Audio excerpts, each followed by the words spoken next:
J'adorerais ça. Alors, à quelle température conserver ces cosmétiques? Étonnante comme question, parce que finalement, on ne se pose pas la question. On les range dans la salle de bain, on les range dans le Vous les placard. mettez où, vous? Dans le placard de la salle de bain. Et bien, figurez-vous qu'il y a 22 millions d'Européennes, plutôt des femmes, qui mettent leurs cosmétiques dans le frigo. Moi, j'en mets. Voilà, dans le frigo. Pour les conserver à long terme. Entre les oignons, ouverts, pas ouverts? Non, pas ouverts. Et après, je les mets dans ma salle de bain. Et donc, c'est après, une fois qu'ils sont ouverts, malheureusement, je ne redescends pas. Oui, bon, voilà, malheureusement, je ne redescends pas et je risque même d'oublier si je les ai mis ouverts. Alors que pourtant, ce serait ouvert, que ce serait Ouvert, pas mal et assez intéressant. Figurez-vous, quand on s'intéresse à la température aux cosmétiques, on découvre qu'on peut aller jusqu'à booster de plus de 30% l'action des actifs. Donc, c'est quand même assez intéressant vu les prix des cosmétiques. Il y a effectivement une bonne température, c'est autour de 10 degrés. Alors, c'est compliqué cette affaire parce que 10 degrés... En dessous, ça fait très froid et il y a des crèmes visage ou corps pour lesquelles certaines aiment quand ça fait très froid et d'autres non, etc. Au-dessus de 10 degrés, c'est encore possible. À 13 degrés, ça dépend des produits. Il y en a une qui a étudié le truc. Elle dirige une start-up. Elle va sortir quelque chose d'intéressant dans ce domaine. Écoutez-la, regardez.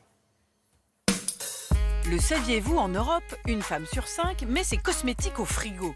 Pas à cause du climat, mais pour les préserver, leur éviter de prendre des risques.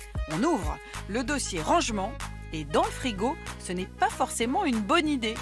Premier point, en plaçant ces cosmétiques au réfrigérateur, on a un risque de contamination croisée avec les bactéries alimentaires et également des odeurs pas très agréables qui peuvent s'imprégner dans les aliments et dans les cosmétiques.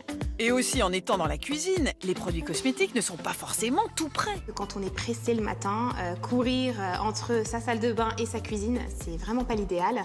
On risque également d'oublier ces cosmétiques dans le réfrigérateur. Et enfin, la température du réfrigérateur est trop froide et du coup, ça peut dénaturer le produit cosmétique et l'aspect, la texture du cosmétique peuvent être modifiés. Parce que les mini-frigos à canettes de soda, ça aurait pu être une idée, ne sont pas vraiment pratiques ni conçus pour. Arrive bientôt un rangement réfrigéré dédié aux cosmétiques à température 10 degrés.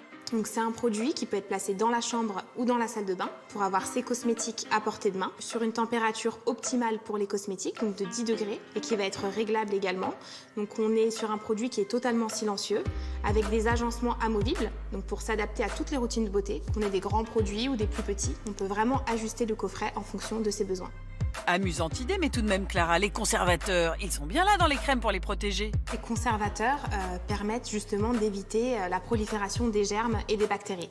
Par contre, quand on a une absence de conservateurs dans certains produits cosmétiques plus naturels ou même du do-it-yourself, il faut vraiment faire attention aux conditions de stockage pour éviter la prolifération des bactéries et des germes.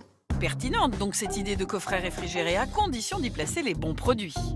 Les cosmétiques qui se conservent au frais sont tous les cosmétiques qui contiennent de l'eau. Donc les crèmes, les masques, les cosmétiques naturels, les brumes. Les vernis restent fluides et souples. Les soins contour des yeux sont plus efficaces. Les bienfaits du froid et le fait que ça stimule la circulation sanguine, eh bien ça va réduire les poches et les cernes. L'intensité des notes parfumées des parfums reste préservée. L'efficacité des formules des crèmes reste intacte. Les cosmétiques solides qui ne contiennent pas d'eau, comme les poudres par exemple, n'ont pas d'intérêt à être placés au sein du coffret. Voilà donc une idée qui devrait nous faire fondre.